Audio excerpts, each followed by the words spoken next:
जगत सारा क्षणिक है और आत्मा एक नित्य है। आत्मा का अनुभव बस एकमात्र नित्य है।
चैतन्य स्वभावी भगवान आत्मा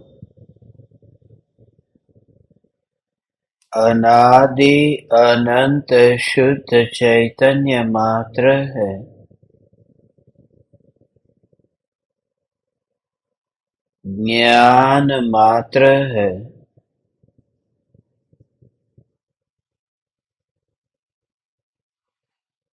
मैं शुद्ध चैतन्य मात्र, ज्ञान मात्र, भगवान आत्मा हूँ। प्रति समय यह जागृति बनी रहे। इस जागृति का नाम धर्म है। देह की प्रत्येक क्रिया के काल में और विकल्पों के बहते प्रवाह के काल में ज्ञानी को प्रति समय यह जागृति रहती है कि मैं चैतन्य तत्व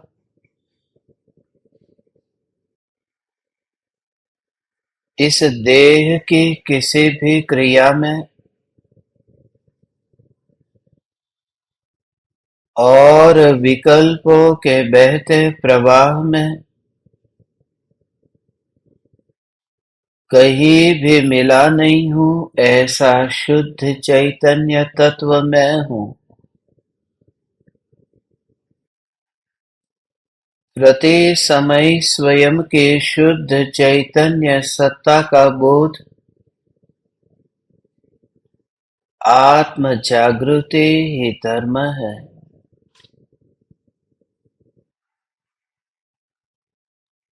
चैतन्य तत्व की स्व-संवेदन प्रत्यक्ष निर्विकल्प अनुभूति होते ही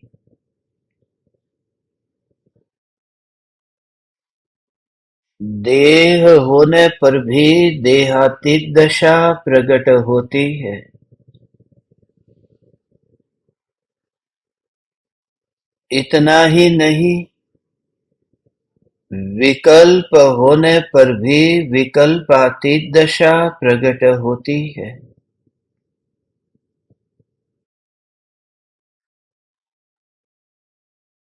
चैतन्य तत्व की निर्विकल्प अनुभूति होते ही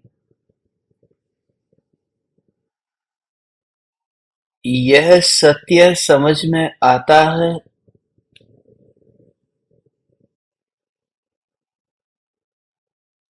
कि सत्य की अनुभूति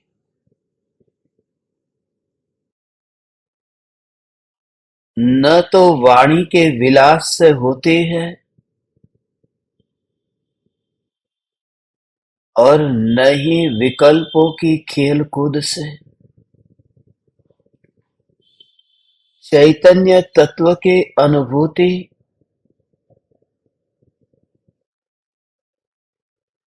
निज स्वरूप में रमने से ही प्रकट होती है।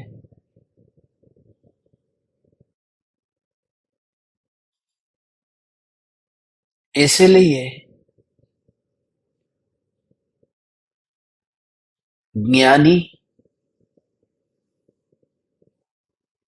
जैसे जैसे आत्मा में निर्मलता प्रकट होती है, ऐसे ऐसे चैतन्य तत्व की पुकार किन जीवों के सामने की जाए,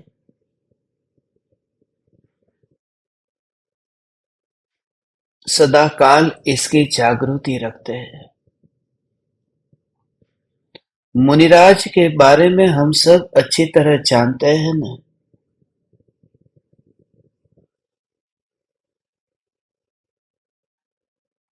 शास्त्र की रचना करते हैं ताड़ के पान पर, मगर शास्त्र की रचना करके वहां से उठाने का भी भाव नहीं आता। कैसे होगी वह वितराग परिणति। कांटे के माध्यम से ताड़ के पान पर शास्त्र लिखा है, जिसमें अपना नाम नहीं लिखा, मगर जगत के जीवों के प्रति अनहद वात्सल्य और करुणा से जिन्होंने चैतन्य की पुकार आगम में लिखी, लिपिबद्ध किया तीर्थंकर परमात्मा के बोध को, मगर फिर उठाया भी नहीं, वरना बड़ी गठरी हो जाती। ताड़ के पन्ने को पत्ते को इकट्ठा करते। कितने शास्त्र आचार्य कुंदकुंद देव के 84 पाहुड़ के बारे में आपने सुना होगा। इतने शास्त्र की रचना करना और लिखने के बाद में उसकी ओर देखना भी नहीं, और पूरी संभावना है कि लिखने के बाद में उन शास्त्रों का क्या होगा पता नहीं है। हो सकता है उन शास्त्रों के पत्ते हवा से उड़ जाए और वे बेर बिखेर हो जाए। हो सकता है कि वे शास्त्र के पत्ते जहां नीचे पानी भर गया और पानी में ही वे गीले हो जाए और फिर बेर बिखेर हो जाए। हो सकता है वन में आग लग जाए और वे जल जाए। पूरी संभावना है, मगर फिर भी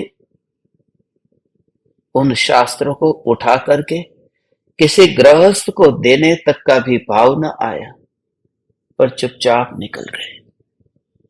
कैसी होगी वह वितराग परिणति।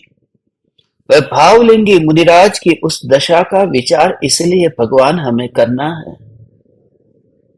कि सत्य को जाना हुआ व्यक्ति, सत्य को पहचाना हुआ व्यक्ति इतना सिमट जाता है कि अब वह किसके साथ में चैतन्य तत्व की चर्चा करना, वह बहुत बहुत बहुत विवेक से एक एक शब्द को तोल तोल करके बोलता है।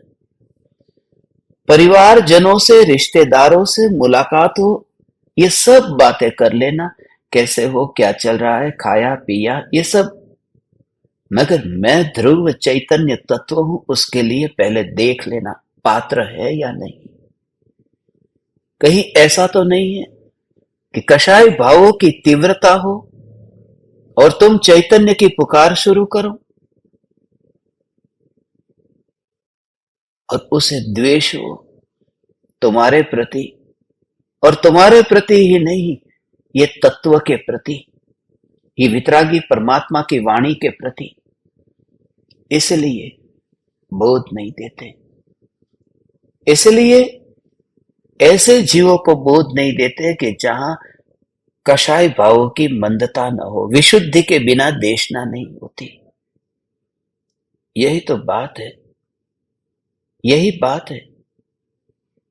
यदि सुकुमार मुनि यदि ध्यान में उस समय लीन न होते और बैठे भी होते न, तो भी वो सियाली को बोध नहीं देते, क्योंकि जिसके परिणाम में इतनी कठोरता है, उसके सामने चैतन्य की पुकार क्या करना।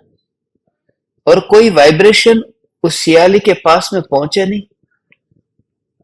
कि जो आत्मा के ध्यान में लीन है, जिनके अंतर में निर्विकल्प अनुभूति से आह्लाद स्वरूप आनंद जो अंतर में उछल रहा है, फिर भी वो सियाली पास में रह करके वो पैर को खाती है, वो उस भाव को खाती है जहां चैतन्य परमात्मा है, जहां वो अंतर में डुबकी लगी है।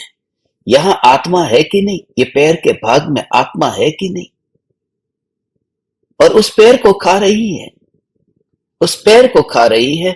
मगर पैर को छीनते समय भी वह रस जो है, वह ज्ञान के ज्ञान ज्ञान ज्ञान ज्ञान ज्ञान ज्ञान ज्ञान, उस ज्ञान ज्ञान ज्ञान ज्ञान, और उसे कुछ भी नहीं।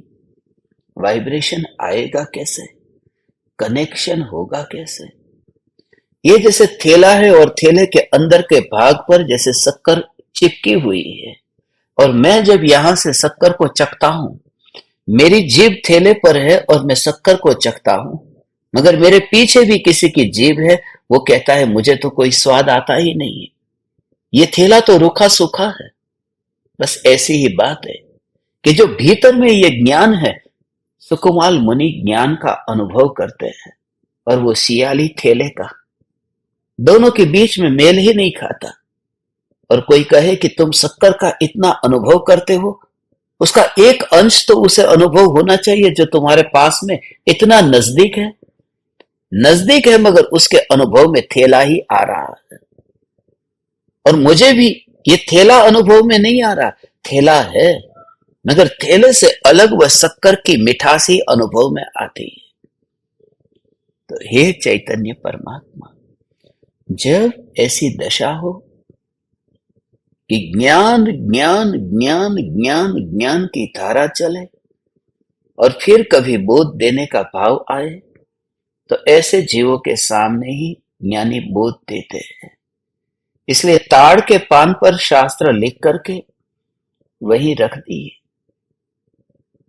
और परम कृपालु देव ने आत्म सिद्धि शास्त्र की रचना करके 4 जीवों को दिए। प्रत्येक जीव अपनी अपनी भूमिका अनुसार तत्व का प्रचार करता है, अपने विकल्पों के अनुसार इस वाणी को पहुंचाता है। मगर खास बात यह है कि एक ही प्रयोजन है, चैतन्य। कहते हैं कि आचार्य कुंदकुंद देव आदि समस्त आचार्यों ने जगत के जीवों के लिए समय सार लिखा, वास्तव में तो अपने आत्मा के हित के लिए लिखा है। छठे गुणस्थान में टिक गए, नीचे न गिरे, और नीचे गिरने की संभावना थी, वहीं अटक गए, फिर स्वरूप में लीन हुए। बस इसलिए किसी के साथ में भी ये चैतन्य परमात्मा की पुकार न करना। कोई अत्यंत विनयवान होकर के पूछे कि ये आत्मा का स्वरूप क्या है, बस ऐसा सुपात्र जीव। वरना तीर्थंकर भगवान जैसे जो निष्कारण करुणा के धनी थे, उसके बिना तीर्थंकर प्रकृति बंधती कैसे भगवान। हे चैतन्य परमात्मा, हे ज्ञान दीपक, इस बात का तू विचार करना भगवान कि ये तीर्थंकर परमात्मा की दिव्य ध्वनि, जिनके भीतर इतनी करुणा थी, और फिर भी 66 दिन तक दिव्य ध्वनि न खीरना। और वहां तो विकल्प भी नहीं है, निकलनी चाहिए ना, वहां विकल्प भी नहीं है कि इसे दू और इसे न दू, तो भी प्रकृति ये व्यवस्था करती है कि कोई ऐसा एक सुपात्र जीव चाहिए कि जो उस वाणी को धारण कर सके। ऐसा न हो कि नल खुला हो और बाल्टी ही नीचे हो ही नहीं और पानी व्यर्थ में चला जाए। इसलिए एक जीव ऐसा जो ऊपर से फूल खीरते हैं, उन फूलों को इकट्ठा करके उसकी माला बनाए। सिमंदर मुख थी फुलड़ा करे, इन्हीं कुंद कुंद गूथे माड़ रे। कोई जीव एक ऐसा चाहिए जो वाणी को संकलित करे, द्वादशांग की रचना करे, और वह गणधर देव है। और तीर्थंकर परमात्मा जैसे महापुरुष भी वही तो है। वे वहां पर वास करते हैं, अद्भुत है। वहां पर वास करते, जो जीव वहां जाकर के पूरी तरह से खाली होकर के बैठ गया। और गौतम तो अहंकारी थे, मान कितना था, प्रकांड विद्वान थे, पंडित थे, मगर फिर भी मानस्तंभ को देख करके उनके भीतर में कषाय भाव पिघलने लगा कि मानस्तंभ ऐसा है तो भगवान कैसे होंगे।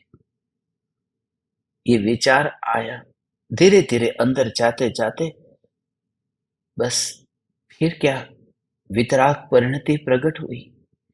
अंतर में अंतर में तीर्थंकर परमात्मा की दिव्य ध्वनि। अद्भुत बात है भगवान, अद्भुत है, अद्भुत है, अद्भुत है, अद्भुत है।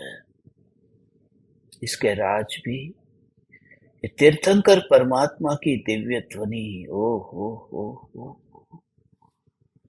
महावीर भगवान की वाणी सुनकर के गौतम स्वामी ने पाया, मगर गौतम स्वामी ने पाया वाणी सुनकर के पाया, वाणी सुनकर के पाया, वाणी तो निकली नहीं थी। गणधर हो तो वाणी निकले, और गणधर तो छठे सातवें गुणस्थान में है।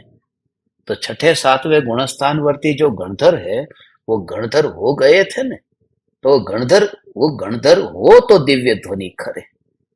ऐसा कोई जीव हो जो गणधर देव है, मगर वो गणधर देव तो निर्ग्रंथ मुनि है। ऐसे निर्ग्रंथ मुनि हो तो दिव्य ध्वनि खेले। मगर कुछ जीवों की भवितव्यता ऐसी होती है कि वाणी सुनने से पहले ही मुनि हो जाते हैं। वाणी तो बाद में खिरती है, गणधर पहले हो जाते हैं। वो वाणी वाणी वाणी वाणी मानस स्तंभ देख करके ही ये भाव आ गया, अरे मानस स्तंभ ऐसा है तो भगवान कैसे होंगे। कहीं पर भी चैतन्य तत्व की पुकार और वितराग परमात्मा की वाणी के कारण भगवान कलह नहीं करना, राग द्वेष नहीं करना, और कहीं पर भी धर्म के नाम पर विवाद नहीं हो। दुनिया में बाकी के लिए विवाद है, बस धर्म के नाम पर नहीं हो। वाद विवाद, वाद विवाद, वाद विवाद। राम रावण के साथ लड़े तो सीता के लिए लड़े, पांडव और कौरव ये लड़े तो जमीन के कारण लड़े। कोई जोरू के कारण, कोई जमीन के कारण, कोई धन के कारण ये लड़ाई हो। भरत बाहुबली लड़े न, तो भरत को भी जमीन चाहिए, बाहुबली को जमीन चाहिए। ये सब लड़ाई झगड़े उसके ही तो है। ये झगड़े हैं, खतरनाक झगड़े हैं। मगर चैतन्य तत्व की पुकार और वितराग परमात्मा की वाणी के कारण यह कोई लड़ाई झगड़ा नहीं। इसलिए आज मुनिवर राम सिंह भगवान ये पाहुड़ दोहा में अब किनारा आ रहा है। बस वहां से ये कहते हैं कि तुम ऐसे जीवों के साथ में कभी वाद विवाद मत करना, तर्क वितर्क मत करना, क्योंकि तर्क से हाथ में कुछ भी नहीं आएगा और वाद विवाद से कुछ भी नहीं आएगा। हार मान लेना, मगर वो हार मानने के लिए भी अंदर में इतना इतना इतना अंतर में परिपूर्ण स्वरूप देखा हो न भगवान, तो ही ये साहस आ सकता है। क्योंकि दूसरों के सामने, इसलिए तो दूसरों के सामने अपने को अल्पज्ञ मानते समय भी मैंने मान लिया कि मैं कुछ भी नहीं जानता। तुम महान ज्ञानी हो, मैं तो ठहरा अज्ञानी। ऐसी स्थिति में भी अंतर में ये जागृति है, ये सर्वज्ञ स्वरूप, ये परमात्मा तत्व जो मैं हूँ, ये मैं सदा सर्वज्ञ हूँ। कोई दूसरे के सामने तो अज्ञानी होकर के रहने में मजा है।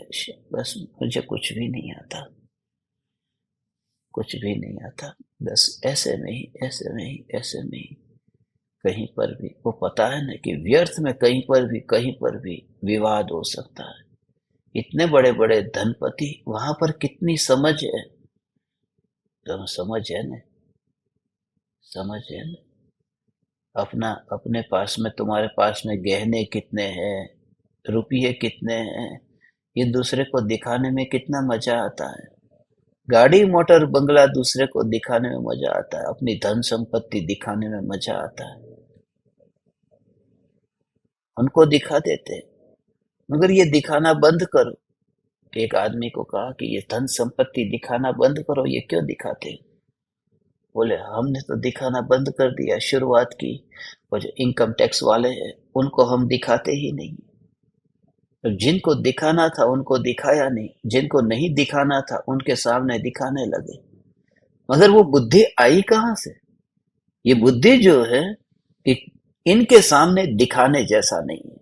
इनकम टैक्स वाले को ये दिखाने जैसा नहीं है, नहीं तो रेड आएगी, हमारे यहाँ पर सब लेकर के छीन करके चले जाएंगे। तो जहां पता है वहां व्यर्थ का प्रदर्शन हम नहीं करते हैं।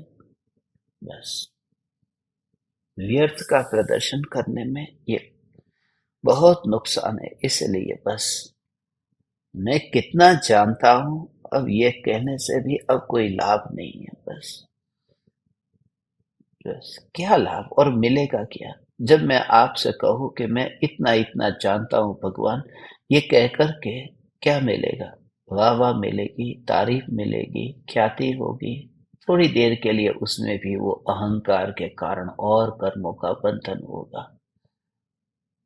और मन हमेशा चाहता है कि अपने से छोटे लोगों के साथ में रहे। हम हमेशा चाहते हैं कि छोटी छोटी लकीर जो हो ने, उनके पास में रह करके मजा आता है। जो कम जानने, आप खुद देखना, कम जानने वाले लोग हैं, उनके पास में रहने में मजा आता है। इसलिए क्योंकि उनके साथ में रहने से मैं ज्ञानी हूं ऐसा एहसास होता है। छोटी लकीर के साथ में रहने में मजा आता है, मगर पता नहीं कि ये छोटी लकीर हमें इतना खतरनाक छोटा कर देने वाली है। इसलिए ऐसे व्यक्ति की संगति ही न करें जहां पर हीनता और जहां पर अहंकार, ये दो में से कोई भी भाव हमें आए। विवाद करने से तो कलह, कषाय, कचरा, मेरे को किसी से कुछ भी विवाद भी करना ही नहीं है। मैं नहीं जानता हूं, बस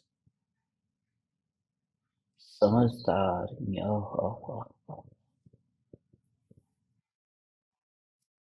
ऐसे भावलिंगी मुनिराज की जो भाषा समिति है ना भगवान, वो भाषा समिति ऐसे ही नहीं आई।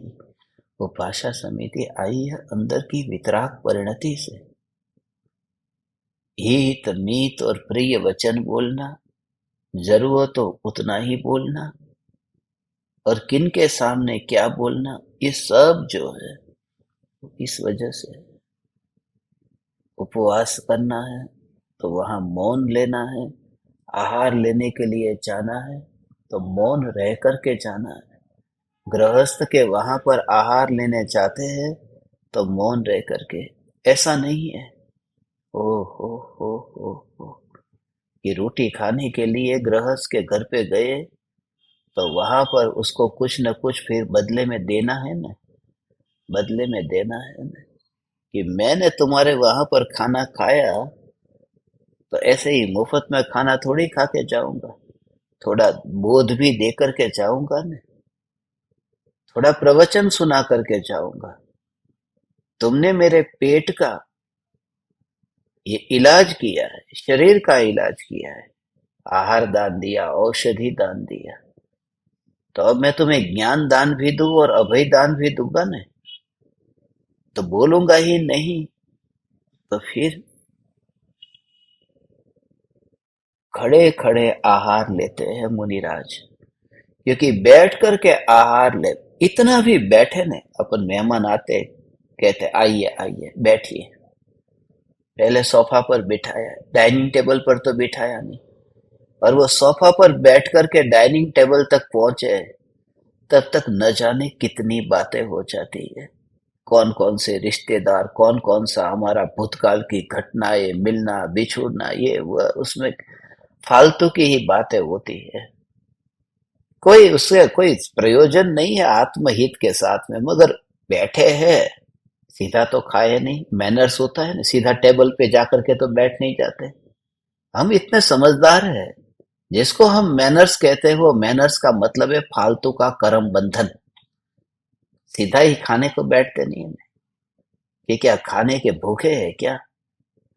अगर भाव लेंगे मुनिराज वहां पर कि आइए आइए बैठिए, नहीं, ये तो खड़े खड़े आहार लेकर के निकल जाते हैं कि गृहस्थ की काजल की कोठरी में वहां पर बैठ करके थोड़ी भी चर्चा हो और मौन लेकर के आए हैं, माने चर्चा भी क्या हो गई, पूरी तरह से बोध तो देते हैं ना, प्रवचन देते हैं, मगर घर में आकर के नहीं देंगे, क्योंकि उनके उनको उनको मानने वाले, उनकी पूजा करने वाले, वे जीव भी इतने इतने इतने इतने इतने दीवाने होते हैं कि एक भावलिंगी मुनि इस शरीर की भूख को मिटाने के लिए इतना दूर से, इतना दूर से, जिस घर में वापिस कभी नहीं जाना था, उस घर में वो जाते हैं एक टाइम के आहार के लिए।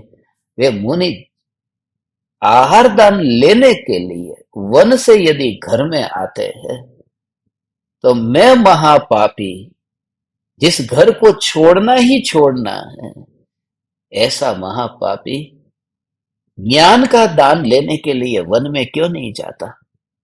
इसलिए आहार दान तो दे देता है, मगर वहां सुनता कुछ भी नहीं है, क्योंकि मुनि बोलते नहीं। वह जाएगा जंगल में, जंगल में जाकर के वह ज्ञान लेगा। मुनिराज के पास में वन में जाते, ये कैसी गजब की दशा है। मुनि जो लेने के लिए आते हैं वो वन से घर में आते हैं, गृहस्थ जो लेने के लिए जाता है वो घर से वन में जाता है। और मुनि का तो अंदर में कैसा हो रहा है कि घर को तो छोड़ दिया था, और गृहस्थ का तो ऐसा है कि ऐसे वन में ही अब हमेशा के लिए मुनि होकर के जाना है, वो तैयारी करता है। ये दोनों का ऐसा है भगवान, ये दोनों का ऐसा है। एक सुविधा अभी आज के जमाने में हो गई है भगवान, ये कैसा उत्तम काल है, ये दोनों का टू वे होता था हो, ये दोनों ओर से, कि मुनि को आहार लेना हो तो घर पे आना पड़ता है, और गृहस्थ को ज्ञान लेना हो तो जंगल में जाना पड़ता। ये दोनों को एक दूसरे के पास में ऐसा वहां वहां जाते हैं। ये तो कैसा पंचम काल का, पंचम काल में यह सतयुग आया, ऐसा कि ज्ञान ज्ञान घर पे बैठे बैठे मिल जाता है, वन जंगल में जाना नहीं पड़ता। कभी वो टाइम भी आएगा, जैसे जूम पे ऐसा आता है ना, जूम पर ज्ञान मिल जाता है, मगर जूम पर रोटी नहीं मिलती। एक दिन आएगा, कुछ ऐसा भी आ जाएगा, मगर उस जमाने में ऐसे भावलिंगी संत भगवान वहां पर बोलते भी नहीं थे। आहार लेने के लिए जाए न तो विवाद कौन करे, संवाद शुरू होता है, मगर संवाद से फिर पता नहीं, यदि अंतर में चैतन्य तत्व की अनुभूति नहीं है तो वह संवाद फिर विवाद बनेगा ही बनेगा, क्योंकि वहां पर सीमा नहीं रहेगी कि कहां पर कितने क्या बात करनी है। टू द पॉइंट, इतनी बात पूरी हुई बस। इसलिए कृपालु देव ने संवाद जो किया ना, वो विवेक है। गुरु आत्मज्ञानी है, शिष्य जिज्ञासु है, गुरु शिष्य संवाद थी, भाखो षटपद आई। ये संवाद से संवाद है, मगर समझ के साथ में संवाद है, नहीं तो फिर विवाद हो जाएगा।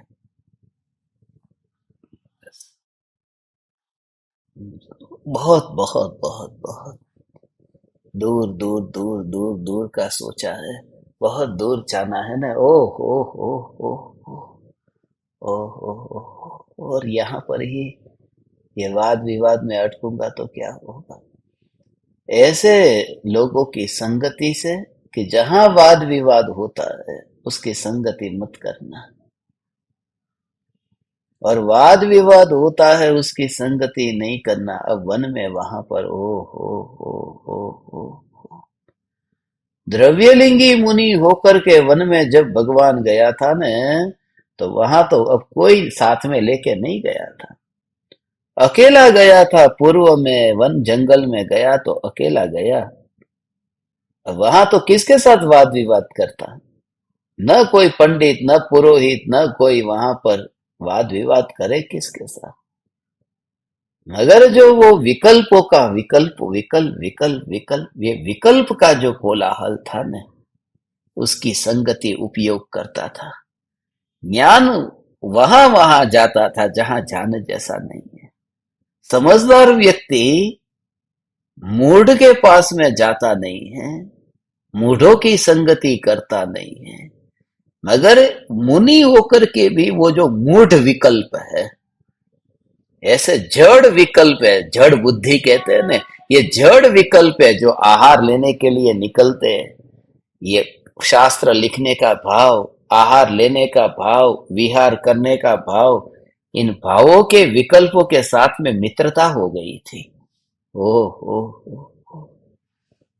28 मूलगुण का पालन करने का जो भाव है, उन भावों से भी दोस्ती नहीं करना। अनंत बार मुनि होकर के ऐसे दोस्ती की थी। अब वे विकल्प भी ज्ञान में जानने में आए तो भी वो थैले को नहीं देखता है, वो ज्ञान को चखे, तो विकल्प की संगति नहीं की।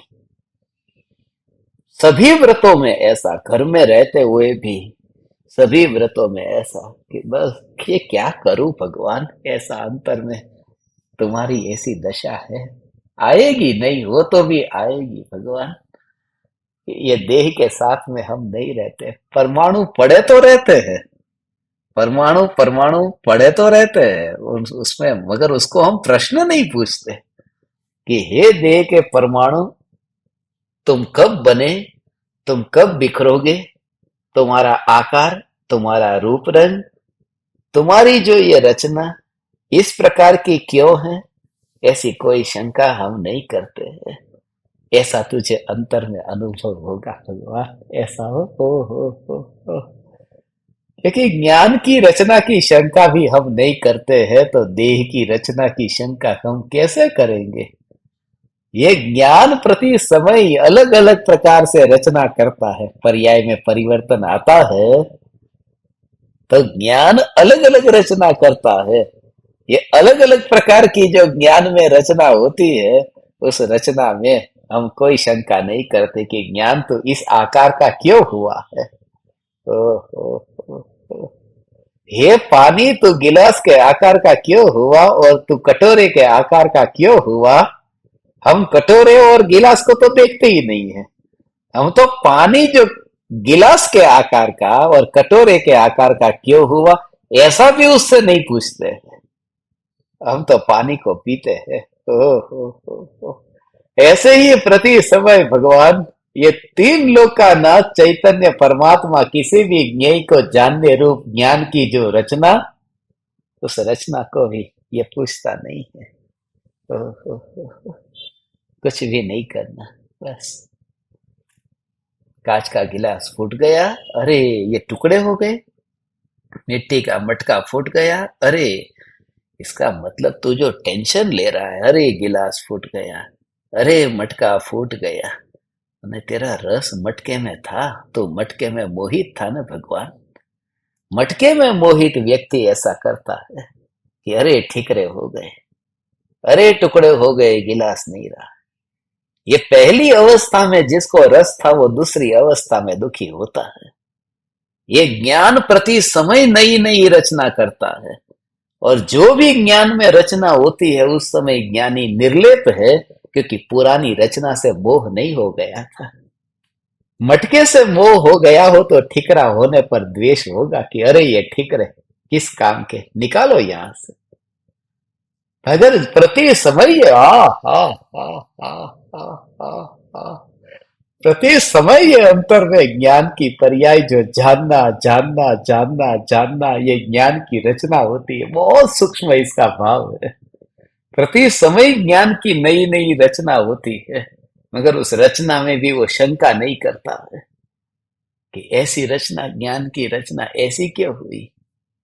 ज्ञान की रचना वो ज्ञान का परिणाम है। मेरी रुचि उस पर्याय में न हो तो फिर क्या तकलीफ है, ज्ञान कैसी भी रचना करे।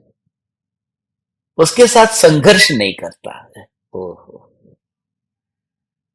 उसे उसके ऊपर छोड़ देता है, संघर्ष नहीं करता है। संघर्ष करने में मामला बिगड़ जाता है। शरीर के ऊपर ऐसे होते हैं ना, ये ऐसे ये पिंपल्स हो जाते हैं। तो पिंपल्स होते हैं तो उसको, ये पिंपल्स हो गया, तो पिंपल हुआ है तो पिंपल का क्या करना कि एक सुई लेकर के उस पिंपल को फोड़ देना, या ब्लेड लेकर के थोड़ा काट देना, या फिर उसके ऊपर कोई क्रीम लगा देना। कुछ न कुछ उस पिंपल को दूर करने के लिए क्या करोगे कि कुछ न कुछ वहां पर इलाज, जितना इलाज करेगा उतना और खराब होगा। इसलिए समझदार लोग ये कहते हैं कि थोड़े दिन ऐसे ही रहने दे, बस हो जाएगा, अपने आप मिट जाएगा, अपने आप मिट जाएगा। वो मिटे या नहीं मिटे पता नहीं, मगर बात इतनी है कि उसमें तू ऑपरेशन करने मत जा, बस इसका ऑपरेशन करने मत जा। कहीं कहीं ऐसे ही जल्दी से जाने में, अब दरवाजा यहाँ पर लग गया, अब दरवाजा लग गया तो फिर अभी खून निकल गया, खून निकल गया तो खून निकलने के बाद में खून जम गया, तो फिर थोड़ा थोड़ा वहां पर वो जो लाल लाल हो जाता है ना, ऐसा ये लाल लाल हो गया। तो लाल लाल हो गया, उसके बाद में अब क्या करना है इसको, ये जो बिल्कुल लाल लाल हो गया है क्या करना है, कुछ नहीं, थोड़े दिन ऐसे ही पड़ा रहने दो, 2 दिन 4 दिन 6 दिन, ऊपर का वो सूख करके ऑटोमेटिक निकल जाएगा। अगर इसके ऊपर कोई क्रीम लगा दूं, ये कर दूं, वो कर दूं, उसको थोड़ा निकाल करके उसके ऊपर पट्टी लगाओ, अरे कोई इलाज ही नहीं है अपने आप। ये जितनी भी अवस्था बदलती है उसको इतना सहज होने दे कि कुछ भी मत कर। बस वैभव है ना, जिस दिन तेरे पास में हो मेरा ज्ञान है, वो इस ज्ञेय को क्यों जानता है, हो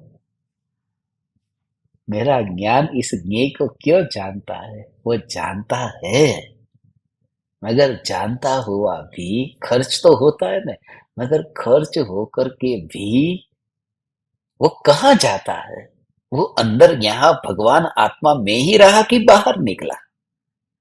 वो जो शिकायत करते हैं कि मेरा रुपया है वो खर्च हो जाता है, खर्च हो जाता है, तिजोरी में 100 रुपये थे, 1 रुपया खर्च हो गया, तो तिजोरी में 99 रुपये पड़े रहे, वो 1 रुपया गया ना बाहर, तो नुकसान हो गया ना, वो नुकसान हुआ है भगवान। तो वहां दुख होगा कि अरे मेरा इतना नुकसान गया, मगर यहाँ तो वो जो 1 रुपया खर्च तो हुआ है, मगर घर में ही खर्च हुआ है, क्योंकि जानना जानना आत्मा में ही यहाँ हो रहा है। वो आत्मा में से बाहर निकल करके जब मैंने टेबल को जाना, तो ज्ञान आत्मा में से बाहर निकल करके टेबल पर बैठ गया, कुर्सी पर बैठ गया, और फिर जानने रूप परिणमित हुआ, ऐसा तो नहीं है ना। तो वो जानना मेरे अंतर में ऐसा रह करके परिणमित हुआ, इसलिए अंतर में चिंता करने की जरूरत क्या रही भगवान।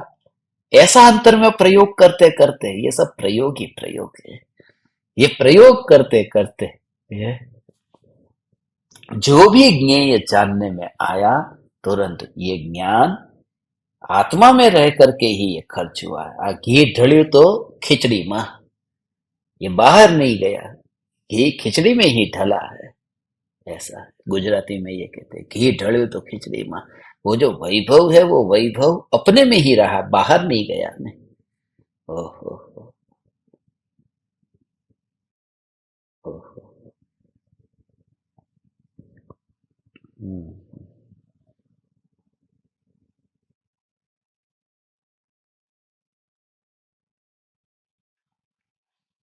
जानना, जानना, जानना, जानना।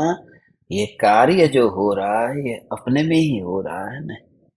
अपने में हो रहा है, अपनी शक्ति से हो रहा है, पर में से अपने में नहीं आ रहा है, और अपने में से पर में नहीं जा रहा है। ये अपने में ही अपने में ये परिणमन जो जानना हो रहा है, फिर अब वो रचना में विरोध नहीं करता। समझ में आया?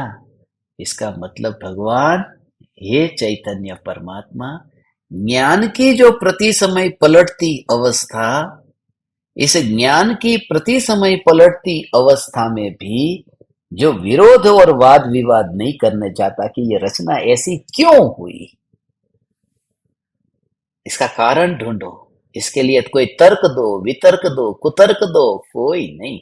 ठीक है, सहज। यहां पर जब इतना स्वीकार भाव हो तो दूसरा ये क्यों ऐसा बोलता है कि मांस खाना ही चाहिए। विज्ञान में ये कहते हैं मांस खाना चाहिए। विटामिन B12 मिलेगा कैसे मांस के बिना? तुम्हें कहां से मिलेगा विटामिन B12? अब वो इतना बोलते, इतना बोलते, अब उनके सामने तर्क क्या देना? नहीं देना। यदि तुम्हारे दुश्मन कम है और दुश्मन यदि बढ़ाने हैं तो धर्म की चर्चा करना बस। बाकी किसी के साथ में एंड उसका यही आएगा। क्यों मालूम है भगवान? क्योंकि वो है ना, वो मन खेलता रहता है। इसका एक प्रश्न प्रश्न कोई किसी से तुमने कोई बात कही, उसके बाद में वो जो जवाब देगा ना, यहाँ मन खेलता रहता है। क्योंकि अंदर में थोड़ा बहुत ज्ञान इकट्ठा करके रखा है, शास्त्रों को इकट्ठा करके रखा है। जैसे उसने कहा, मन कहता है तेरे से ज्यादा कला इधर है, इसका उत्तर ऐसे दूंगा, अभी चुप, तेरी बोलती बंद कर दूंगा। और उस समय बोलती तुमने बंद कर दी, बोलती भगवान बंद हो गई, मगर फिर तुम्हारा मुक्ति के मार्ग में आगे जाना भी वहीं बंद हो गया। मुझे किसी को ही बोलती बंद नहीं करनी। इसलिए मैं सभी को कहता हूँ, फेसबुक पर, इंस्टा पर, ये सब जगह जहां जहां पर लोग पोस्ट करते हैं, कमेंट करते हैं, ये करते हैं, उसका तर्क देकर मैं ये करूं, ये करूं। बुद्धि है, तुम इतनी तर्क और युक्ति से तुम विजेता बन जाओगे, तुम तार्किक विद्वान बन जाओगे, तुम चाणक्य हो जाओगे। मगर चाणक्य भी चैतन्य से तो वंचित था। इसलिए मुझे चाणक्य नहीं होना है, बस परम कृपालु देव होना है, गुरुदेव होना है, बस। ऐसा भगवान, बस। इसलिए ये तो आप इतने विवेक और विनयवान होकर के बैठे हैं, तो इतना इतना कहने का भाव आया है भगवान, ताकि किसी के साथ में कहीं पर भी इतना भी क्यों करना। ये तो अत्यंत अत्यंत अत्यंत रुचि जिनको जगी है, ऐसा है। और उनके लिए तो ओहो, रुचि वाले जीव हो, श्रोता की कोई विशेष शंका हो, तो विशेष सत्संग का आयोजन होता है। समूह शरण में भी हो, समूह शरण में भगवान की दिव्य ध्वनि कीर्ति है। कभी मध्य रात्रि में भी कोई ऐसी विशेष जीव की जिज्ञासा, ऐसा कोई जीव सुपात्र मध्य रात्रि में दिव्य ध्वनि कीर्ति, एक्स्ट्रा सेशन वहां पर भी हो जाता है। तो कहते हैं ना, आधी रात को ये प्रवचन, मध्य रात्रि में भी हो। मगर कोई जीव ऐसा बैठा है वहां पर, उस योग में बैठा है, उनके पास बैठ करके भी इतना भाव से भर के गए कि बस जो तीर्थंकर नहीं है, और तीर्थंकर नहीं है ऐसे जीव भी राम तीर्थंकर नहीं है। मगर राम की दिव्य ध्वनि खीरी थी। राम केवली तो हुए न, राम अरिहंत हुए न, राम सिद्ध हुए, तो राम की दिव्य ध्वनि खीरी थी। वो दिव्य ध्वनि जो राम की खीरी थी ना, वो समोसरण नहीं था, मगर वो समोसरण के बदले में वो गंध कुटी थी। वो गंध कुटी, कुटी माने जहां वास करना, कहते ना संत कुटीर, वो कुटी कुटी, मुनिवर आज मेरी कुटिया में आए, ये कुटी है। और गंध कुटी, कि जहां इतनी सुगंधमयी कुटी है। सुगंधमयी का मतलब वो बाहर की सुगंध से नहीं है, कि ऐसी जगह पर जहां पर अरिहंत वास करते हो और कोई पास में पहुंच जाए और उस गंध का अनुभव करे, बस। हाँ, उसके साथ में क्या वाद विवाद करना। इसलिए ओहो,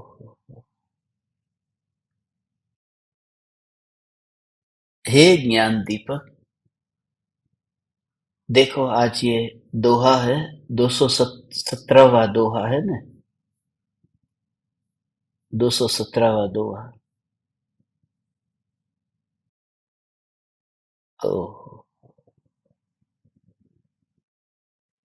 वाद विवादा जे करहिं, जाहिं न फिट्य भंति, जे रता गौ पावियईं, ते गोपंत भमंती।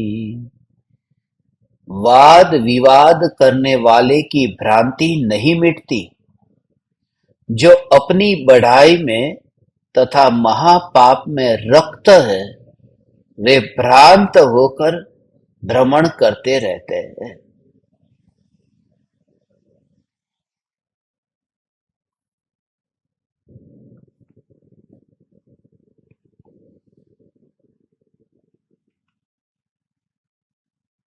हम्म।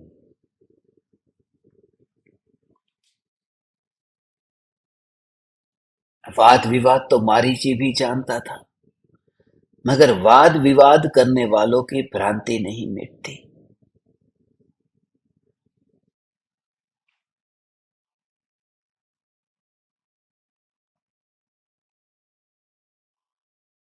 ऐसा है, मैं ये नहीं कहता इस तरह से, मैं ऐसा जानता हूं, मैं ऐसा मानता हूं। हो सकता है मैं अज्ञानी हूं, हो सकता है मुझे उसका पूरा ज्ञान नहीं हो। ऐसा जब सहज होकर के स्वीकार करता है कोई, तब फिर उसका पर्याय के साथ में जो तादात्म्य था ना, वो तादात्म्य छूटता है। वाद विवाद होता है बुद्धि से, बुद्धि ज्यादा है, बुद्धि कम है। मगर जिस बुद्धि से वाद विवाद होता है, उस बुद्धि को अपने अंदर में आता हुआ ही नहीं देखता। पराई की संपत्ति को दांव पर नहीं लगाया जाता। एक तो खेलता है जुआ, और वो भी पराये के माल से, वो जुआ खेलना। हम तो जुआ नहीं खेलते। आ लगा दाव पर तो दो लगाता है तो मैं चार लगाने को तैयार हूं, तो चार लगाता है मैं आठ लगाने को तैयार हूं। ऐसे ही ला तो दो शास्त्र लाता है, मैं चार शास्त्र ला के दूंगा, तो चार लाएगा मैं आठ शास्त्र ला के दूंगा। ये जुआ खेलने का काम हम नहीं करेंगे भगवान। बस, ये सुवर्ण युग आया है। ये मरने से पहले ये ऐसी अद्भुत प्रयोग, ओ, मैं, और वो भी अपनी संपत्ति कहाँ, ओहो, अपनी संपत्ति कहाँ, यहाँ तो अपनी स्त्री को दाव पर लगा दे, अपनी स्त्री को जुए में लगा दे, वह बात नहीं। यहाँ तो पराई स्त्री को जुए पे दाव में लगाना। ये बुद्धि जो है वो तो पराई स्त्री है, उस बुद्धि को दांव पर लगा करके मैं जीतना चाहूं और आनंद लेना चाहूं, वो पर स्त्री को जुए में लगा करके आनंद लेने जैसा है भगवान। ऐसा काम हम नहीं करेंगे भगवान। हमें जाना बहुत आगे है और ये जुए खेलने हमें यहाँ नहीं बैठना है। इसलिए ये कहा है कि वाद विवाद करने वालों की बस इसके लिए ऐसी स्थिति में एकांत तेरे लिए वरदान साबित होगा, वरदान साबित होगा। इसलिए जितना भी मैं ज्ञान दीपकों को ऐसे जानता हूं, आप में से इतने भगवान की आधे लोग तो ऐसे ही जिनको पति को इंटरेस्ट नहीं है, आधे ऐसे हैं जिनको और घर वाले को इंटरेस्ट नहीं है। रस कहाँ है? ये सब कागज के टुकड़े को गिनते गिनते सुबह से रात तक वही जानवर जैसी जिंदगी जीते जीते, और बस उनको नाश्ता देना है, दोपहर का खाना देना है, टिफिन बनाना है, ये सब जो अपने घर का व्यवहार निभा देंगे, मगर बोलेंगे नहीं कि आप करो न ये धर्म। और अंदर में सब समझते हैं कि ये कोई पूर्व कर्म के उदय है, ये बस ऋणानुबंधी पूरे हो रहे हैं। क्या कहूं, क्या कहूं, क्या कहूं? ओह, कुछ भी नहीं। वो समझदार है, भावलिंगी मुनि हो। ऐसी दशा जब आ जाती है न, तो वो शेर है, वो हिरण को मारने जाता है न, तो हिरण को बचाने मुनि नहीं चाहेंगे, क्योंकि वन जंगल में तो ऐसा होता रहता है न। एक बड़ा जानवर है, छोटे जानवर को मारता है। शेर है, वो हिरण को मारेगा। वाघ है, बकरी को मारेगा। ये सब होता ही रहेगा। कुत्ता बिल्ली को मारेगा तो बिल्ली चूहे को मारेगी। और ये सब जंगल में, घने जंगल में ऐसे मुनिराज, इसकी तो कल्पना करे तो अंदर से ऐसा लगता है कब आएगी वह दशा। वन जंगल में मुनिराज, मगर वहां पर ये सब होता हुआ देखते हुए भी इसे बचाने जाओ, उसे बचाने जाओ, भाग दौड़ करे तो हर अंतर मुहूर्त में आत्म स्वरूप में लीन कब होंगे? वो मुनि के लिए शोभा नहीं देता। हाँ, अपने निमित्त से माने चलते चलते समय वहां पर किसी के ऊपर पैर नहीं रखना, उसकी सावधानी रखते हैं। 4 हाथ जमीन देख करके चलते हैं मुनि। मगर अब दुनिया भर के ये सभी जीवों को बचाने जंगल में घूमते फिरते रहेंगे, तो ये शास्त्र लिखना, ध्यान में लीन होना मुनि के लिए हो, गृहस्थ के लिए ये ठीक है। ये आंखों के सामने हम देखे तो ये भाव आता है कि छिपकली कीड़े को खाती है तो छिपकली को भगा देते हैं। यहाँ पर बिल्ली चूहे को खाने जाएगी, किसी पक्षी को खाने जाएगी, चिड़िया को खाने जाएगी, हम भगा देंगे। ये भाव गृहस्थ में तो आए बिना नहीं रहता, मगर मुनि अवस्था में वह भाव नहीं आएगा। उतना भी विकल्प खटकता है। जहां वह दशा प्रकट हुई कि उतना विकल्प भी जहां खटकता हो, वहां वाद विवाद कैसे होगा? और वहां एक के साथ में वो बकरी को बचाने के लिए जाएंगे, वो वाघ बकरी को नहीं छोड़ करके वो सिर्फ मुनि पर प्रहार करेगा। वो बकरी को छोड़ देगा, मुनि को मारेगा। और मुनि वहां पर ये सब सोशल वर्क करने नहीं गए हैं, ये जो सेवा करने नहीं गए, जानवरों की सेवा करने जंगल में नहीं गए। भूत दशा है ये, दशा समझना पाने। बाकी सभी जीवों को तो ये बात समझ में नहीं आएगी। धर्म आएगा कहाँ पर? धर्म इसको कहते हैं जहां आंखों के सामने इतने जीव मरते हो, किसी के सामने कुछ भी नहीं, देखते नहीं। खुले आम हिंसा कितनी होती है, खुले आम वहां पर जंगल में काम वासना से जानवर भोगते रहते हैं, किसी की पड़ी नहीं है। उनको बोल देने जाएंगे कि तुम ये काम वासना से क्यों रत हुए हो? किसी को नहीं। और वन जंगल में ये सब पाप खुले में होते हैं। यहाँ पर किसी ने चाकू घुसा दिया छुप करके, ये तो कभी सीसीटीवी कैमरा में आ गए। वहां तो हिंसा भी खुले आम, काम वासना खुले आम, जो भी पाप होते हैं वो जंगल में खुले होते हैं। ओहो, और वो खुले आम होने वाले पाप को देखना, वही तो मुनि है। क्योंकि वन जंगल के पाप को खुलेआम देख सके वह मुनि, और सारी दुनिया के पाप को खुलेआम देख सके वे केवली परमात्मा। क्योंकि केवल ज्ञान में तो सब खुले खुला दिखता है, मगर उसकी तैयारी वन में से हो गई है, उसकी प्रैक्टिस यहाँ हो गई है कि जो कुछ भी हो रहा है उसे जान पाता। ओहो, ऐसी अंतर की दशा है। समझ में आ रहा है? ये क्या, भावलिंगी मुनि। वाद विवाद करने वाले की भ्रांति नहीं मिटती, भ्रांति तो नहीं मिटती, अभिमान बढ़ जाता है, अहंकार को झटका लग जाता है। क्योंकि ये स्वीकार करने को मन मानता ही नहीं है कि मैं अज्ञानी हूं। है तो अज्ञानी, है तो मूढ़, मगर मूढ़ होकर के मूढ़ स्वीकार नहीं करने को तैयार। और मूढ़ है उसका पता कैसे चलेगा? हाँ, कोई व्यक्ति मूढ़ है उसका पता कैसे चलेगा? पता चलेगा जब उसको तुम कहो कि मूढ़ है, और वो जब आग बबूला हो जाए तो समझ जाना कि मूढ़ ही है। ज्ञानी धर्मात्मा को कोई कहे कि मूढ़, उन्हें लगता भी नहीं है कि ये मुझे कुछ कहा है, वो सत्ता दिखाई देती है। ओ हो हो हो हो हो हो हो।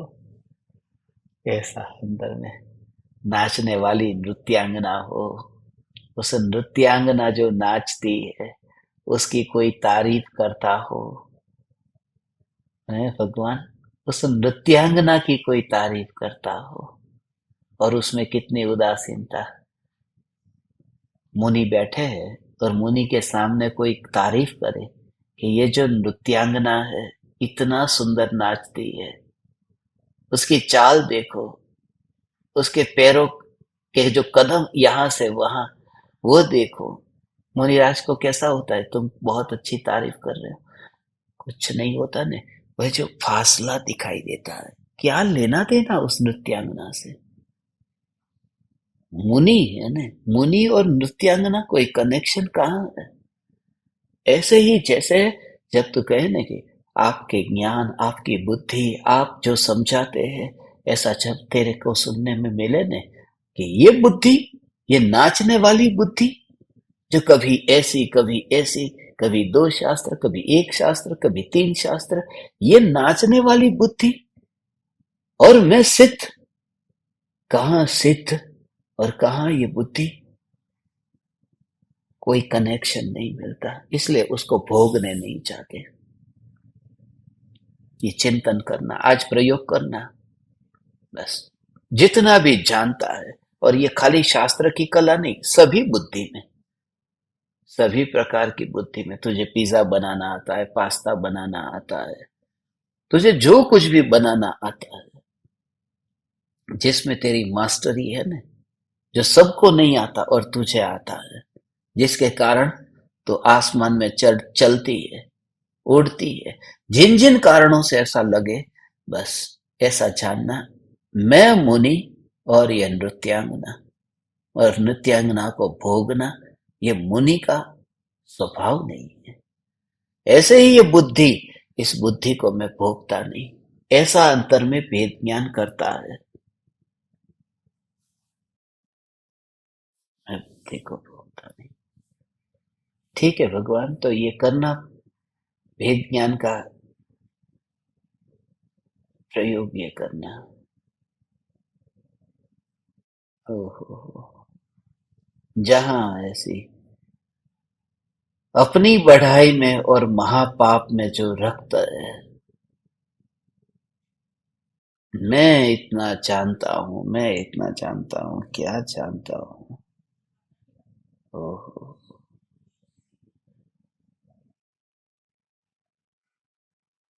और क्षणिक का बोध जब हुआ हो न, तो ये हो सकता है क्षणिक के बोध से ही मैं क्या जानता हूँ। मेरे पास में इतनी नृत्यांगना है नहीं, सीधा तिरुवता पर और ऐसा सम्यक दृष्टि ज्ञानी धर्मात्मा सभी को ध्रुव के रूप में देखते हैं न, इसलिए कोई जीव छोटा बड़ा दिखता ही नहीं है।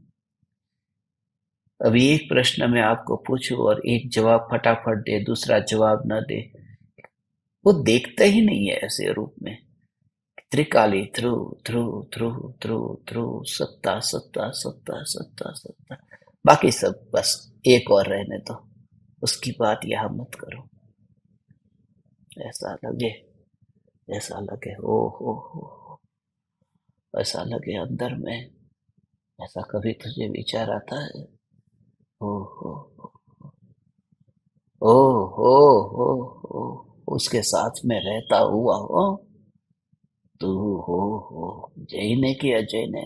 जय ने नॉनवेज खाता है, मांस खाता है, मांस खाता है कि मांस नहीं खाता? ऐसी बातें करते हो, ऐसी बातें करते हो। मांस खाता है, मांस का भक्षण करता है। मांस का भक्षण करने में पाप क्या है? नहीं नहीं, अभक्ष, अभक्ष है, अभक्ष है। मांस, मद्य, मधु, ये अभक्ष है, ये सब अभक्ष है, वो भक्षण करने योग्य नहीं है। ओ हो हो हो हो, मांस जैसे अभक्ष है तो ये दिमाग में ये है क्या? ये खोपड़ी में भरा क्या है? ये खोपड़ी का जो खेल है, ये हड्डी अभक्ष है, मांस अभक्ष है, चमड़ी अभक्ष है, और जो इंद्रियों के निमित्त से होने वाला जो ज्ञान, यक्षयोपशम ज्ञान, वो भक्ष हो गया। जैसे मांस अभक्ष है, ये बुद्धि अभक्ष है। मांस भोगने योग्य नहीं है, बुद्धि भोगने योग्य नहीं है। हम बचते हैं, बुद्धि से बचते हैं। ऐसा नहीं है कि शरीर में मांस है तो आत्महत्या कर लेंगे, सिर्फ इतना कि उसको भोगते नहीं है। ऐसा नहीं है कि बुद्धि को छोड़ देना सिर पटक पटक करके, सिर्फ उस बुद्धि को मैं भोगता नहीं, ऐसी जागृति रखना भगवान, ये प्रयोग करना आज। बुद्धि को भोगता नहीं है। ओ हो,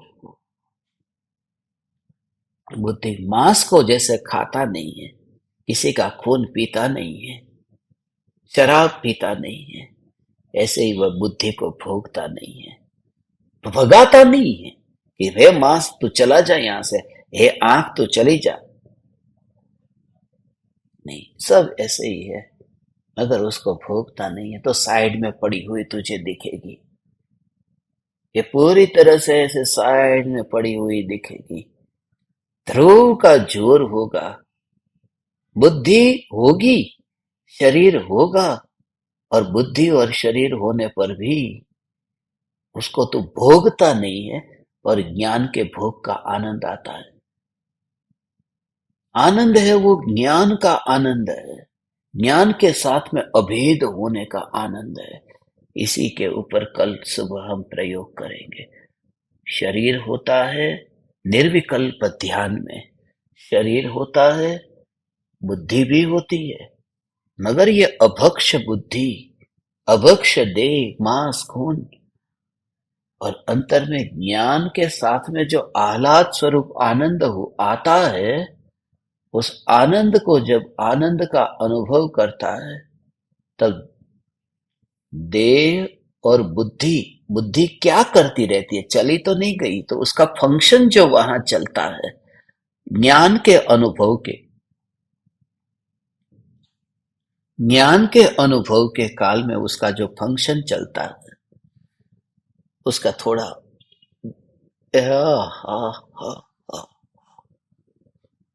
अंतर में ही, अंतर में वो ज्ञान नाता तोड़ करके, बुद्धि से नाता तोड़ करके अपने में लीन होगा। और बुद्धि के बुद्धि की वो सीधा ही ऐसा चम्मच लेकर के हलवा नहीं आया, वो सिर्फ हलवा ही जीभ पर आ रहा है और चम्मच है ही नहीं, वो बुद्धि वहां है ही नहीं। इंद्रियों की तरह बुद्धि नहीं है, और पर्याय द्रव्य में अभेद हुई है, और आनंद का भोग है, मगर आनंद का भोग दृष्टि में नहीं है। ये सब कैसे फंक्शन चलता है अंदर, प्रक्रिया क्या क्या चलती है, वो प्रक्रिया कल गहराई में समझ करके हम प्रयोग करेंगे। ये बात भी तुमने कभी नहीं सुनी होगी भगवान, बहुत आनंद आएगा। कल सुबह 6:42 पर ये निर्विकल्प अनुभूति में देह का, बुद्धि का, ज्ञान का, आनंद का, वेदन, संवेदन, दृष्टि, इस सब के जो कनेक्शन है उसे हम समझने का प्रयास करेंगे। थोड़े ज्ञानियों के दृष्टांत हम लेंगे तो मैं भगवान इतना आनंद आएगा, आनंद आएगा। आज सुबह से ही आपका आपका भाव जो देखा था ने, उन भावों के कारण ही ऐसा लगा। कितनी कितनी कितनी भक्ति का भाव है आपको रस जगाने। खाली 415 ज्ञान दीपक यदि तुम करो ने, तो मैं आत्म सिद्धि शास्त्र लेना चाहता हूँ, ऐसा मैंने तुमको कहा था। मगर आज सुबह के सत्संग के बाद में भाव बदल गया। तुम 415 ज्ञान दीपक करो न करो, तुम्हारा जो करना है करो। पाहुड़ दोहा जिस दिन पूरा होगा उसके अगले दिन आत्म सिद्धि शास्त्र की पहली गाथा पर सत्संग होगा, और तब से लेकर के बस मुझे तो ये करना है। आपके जैसे जीव भगवान उनके साथ में रह करके यह सत्संग, आत्म सिद्धि शास्त्र, आत्म सिद्धि शास्त्र। ये पाहुड़ दोहा अपना कितनी तारीख को पूरा हो रहा है? अ, आज 217 हो गए, 18, 19, 20, 9 तारीख को हो रहा है पूरा। हाँ, तो 9 तारीख को होगा। 5, 6, 7, 8, 9, 5 बाकी रहे ना, अभी 222 है, 5 बाकी रहे, तो 9 तारीख को पूरा होगा। और 9 तारीख को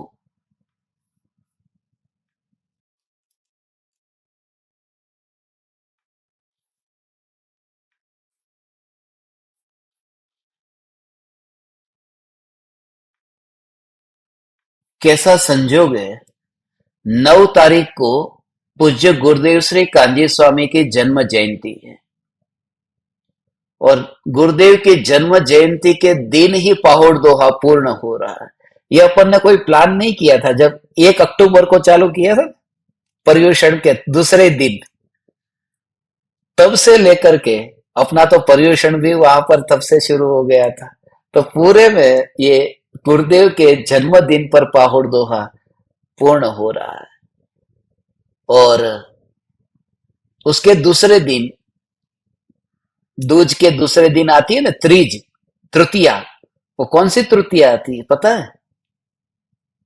अक्षय तृतीया, अखा त्रीज। अक्षय तृतीया का दिन इतना पावन दिन माना जाता है। तो मुझे आज सुबह सत्संग के बाद में भाव आया कि अपन अक्षय तृतीया के दिन आत्म सिद्धि शास्त्र को प्रारंभ करेंगे। गजपंथा से, ये पहाड़ से ही शुरुआत करेंगे, पाहुड़। और इसलिए एक रात के लिए यहाँ एक कार्यक्रम रखा है। 9 तारीख और 10 तारीख जो यहाँ मुंबई रहते हैं ना, जो नजदीक में रहते हैं, वो कुछ ज्ञान दीपक यहाँ आने वाले हैं, जिनके साथ आज मेरी बात हुई थी कि ये पाहुड़ दोहा पूर्ण हो रहा है। तो एक रात के लिए वहां पर पाहुड़ दोहा पूर्ण होगा 9 तारीख की रात को, और 10 तारीख की शाम को वो 7:42 का टाइम अपन रखेंगे, सब लोग बैठ पाए उसके लिए।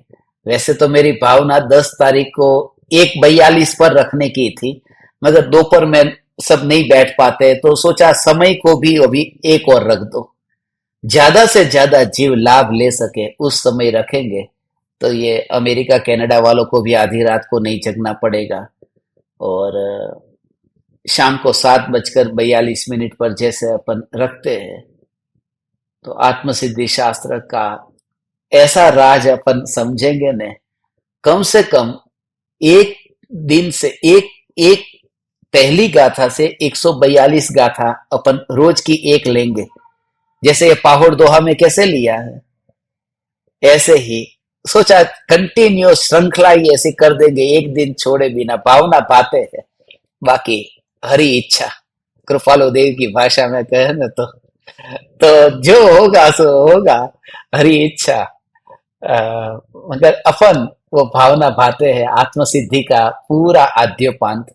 और उसके लिए भी जो हमें भाव आया है ऐसा कि एक एक गाथा का कनेक्शन जो है, वैसे तो बहुत से शास्त्र, मगर 10-10 शास्त्र के साथ में एक एक गाथा का 10-10 शास्त्र के साथ में, जैसे पहली गाथा है तो पहली गाथा में समय सार के साथ में, योग सार के साथ में, आत्मानुशासन के साथ में, तत्वानुशासन के साथ में, देवागम स्तोत्र के साथ में, और उन शास्त्रों में कौन कौन सी गाथा नंबर, वो पहली गाथा आत्मसिद्धि की और अन्य आगमों की कौन सी गाथा नंबर के साथ सेम वर्ड यूज करके उनका उपयोग किया है और उसको समझाया है, तो कनेक्शन क्या है, वो पूरा कनेक्शन आपने आज तक ये आत्मसिद्धि कभी इस तरह से नहीं सुना होगा। ऐसा आत्मसिद्धि शास्त्र पर अपना ये अद्भुत सत्संग होने जा रहा है। भावना भाते हैं बस। आत्मसिद्धि शास्त्र पर 10 तारीख को अपना वो लॉन्च होगा, मंगलमय मंगलाचरण होगा। पर ये भाव भी आ गया, इसलिए तुम अपनी सेवा करो, साधकों को जोड़ो। अभी कितने 42 नहीं, अब तो 30 जितने ही ज्ञान दीपक बाकी बचे, मेरे को भी पता है तब तक हो जाएगा। तो इसलिए मैं भी कोई ऐसा नहीं हूं कि तो मैं छोड़ दूं। अभी 30 जितने बाकी है, और अभी दिन भी कितने, अभी 6 दिन है, तो सब होने वाला है। और सभी ज्ञान दीपकों को जोड़ना है, सेवा करो, और सभी को आत्मसिद्धि शास्त्र की एक एक गाथा जो है ना, हम जब समझेंगे ना, परम कृपालु देव ने इस शब्द को, यदि इस गाथा में इस शब्द के पहले ये शब्द लिखा होता और इस शब्द के पहले ये नहीं लिखा होता, तो उसका अर्थ कैसे बदलता। और जो 90 मिनट में ये जो रचना हो रही है, उस समय उनके अंतर में और हो। इसलिए भगवान, हम आत्मसिद्धि शास्त्र का पाठ करते हैं।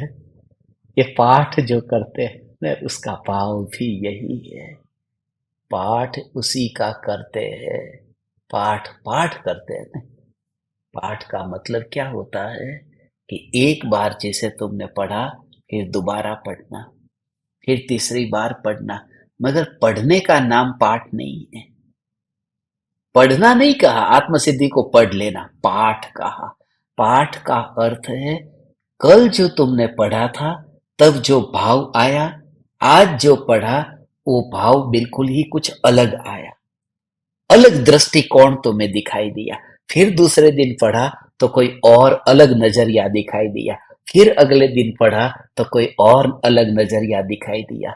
हरेक पाठ में नया नया दृष्टिकोण दिखाई दे और तत्व ऐसा खुलता जाए और तुम्हारी दृष्टि ऐसी खिलती जाए, उसका नाम पाठ है। इसलिए आत्मसिद्धि को हमने चुना है। इसलिए जिनागम का सार आपको समझ में आएगा। पूरी दुनिया में एक शास्त्र जो पंचम काल के अंत तक बचने वाला है, 18,500 वर्ष के बाद एक शास्त्र जो बचेगा, ऐसा जो कहते हैं ना, वो क्यों कहते हैं, वो सार पूरा समझ में आ जाएगा। सार समझ में आएगा। आहा। और भी बहुत खुशखबरी है, बहुत खुशखबरी है, मगर एक साथ में बताऊंगा तो हार्ट फेल हो जाएगा। इसलिए थोड़ा थोड़ा, धीरे धीरे, रोज रोज थोड़ी थोड़ी खुश खबर आपको दूंगा।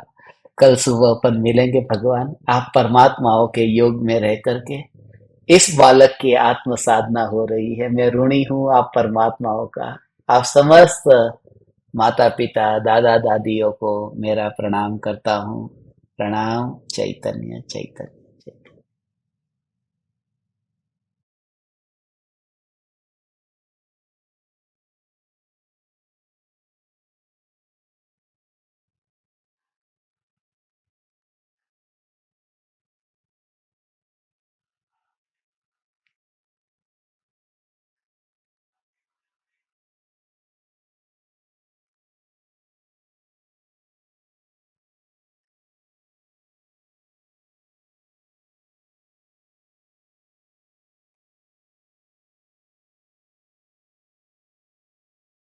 अहो अहो श्री सद्गुरु करुणा सिंधु अपार, इस पामर पर प्रभु की किया, आहो आहो उपकार, आहो आहो उपकार। देह सहित जिनकी दशा, वरते देहातीत, उन ज्ञानी के चरण